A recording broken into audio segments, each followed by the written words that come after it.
24 साल का लड़का जिसके 3 बहन 1 भाई था। जो लड़का था वो टाइल्स लगाने का काम करता था। कि लड़की जो 8वीं पास थी और 3 बहन भाइयों में सबसे बड़ी थी। एक दिन दोनों की शादी हो जाती है और सुहाग रात वाले दिन दोनों की मौत हो जाती है। नमस्ते, सत श्री अकाल। मैं हूं Rizwana Saifi. Crime news channel में आपका स्वागत है।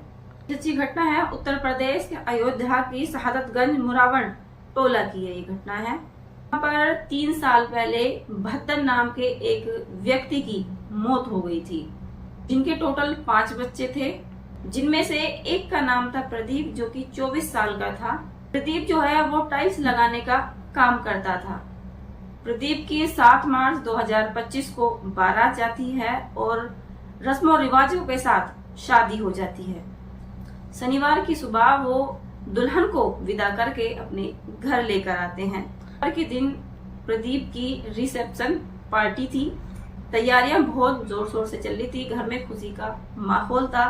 सब लोग एक दूसरों के साथ खुशी का माहौल था, लेकिन किसी ने कल्पना भी नहीं करी थी कि इस दिन में उनकी जो खुशियां हैं वो मातम में बदल जाएंगी। रविवार के दिन सुबह 7 बजे यानी रिसेप्शन वाले दिन परिवार वाले लोग दुल्हा प्रदीप और उसकी दुल्हन को सुबह उठाने के लिए जाते हैं। दरवाजा खटखटाते हैं। कई बार दरवाजा खटखटाने के बाद भी अंदर से कोई जवाब नहीं आता, तो परिवार वाले एक दूसरे से बताते हैं।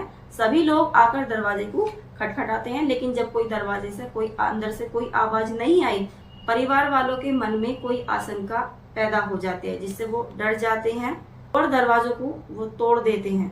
जैसे ही परिवार वालों ने दरवाजा तोड़ा और अंदर उन्होंने प्रवेश किया, तो अंदर जाकर जब उन्होंने देखा तो देखकर भी वो दंग रह गए, क्योंकि जो वहां का दृश्य था वो एक भयानक दृश्य था।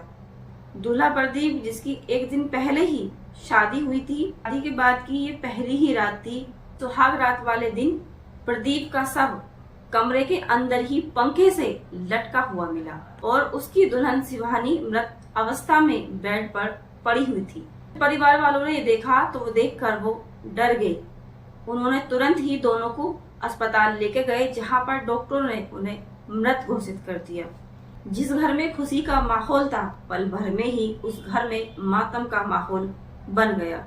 दूल्हे के जो परिवार वाले हैं, जब उनको इस बात का पता चला कि उन दोनों की दूल्हा दुल्हन की मौत हो चुकी है, तो परिवार वालों का जो माहौल था वो गमगीन होगा। जिसने भी ये घटना सुनकर भी गमगीन ये माहौल रहा।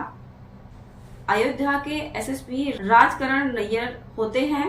उन्होंने बताया कि जैसे हालात है, इसमें ये तय कर पाना, ये बताना मुश्किल है कि इनकी हत्या की गई है या इन दोनों ने आत्महत्या की है।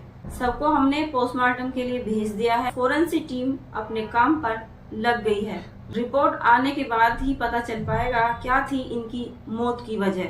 घटना के बारे में सुनते हैं तो वहाँ के जो राजनेता हैं वो भी इस खबर को सुनकर उनके घर पर पहुंचते हैं। समाजवादी पार्टी के MP अवधेश प्रसाद भी उनके घर पर पहुंचते हैं। उन्होंने कहा है कि हर हाल में उनकी मदद करेंगे।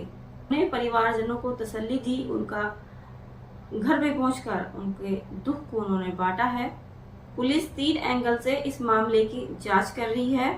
पहले एंगल में सुहाग रात वाले दिन दोनों के बीच किसी बात को लेकर विवाद हुआ होगा और दूल्हे ने दुल्हन को मार दिया होगा। दुल्हन की मौत के बाद दूल्हे ने खुद को भी सुसाइड कर लिया और उन्हें पंखे से लटक कर अपनी जान दे दी।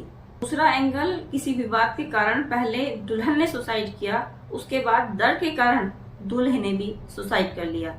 तीसरा एंगल कि पुलिस के पहुंचने से पहले घर वालों ने वो दरवाजा तोड़ दिया था। ऐसे में पुलिस हत्या के एंगल से भी जांच कर रही है। घर पर रिश्तेदारों को इकट्ठा कर उनसे भी पूछताछ की जा रही है।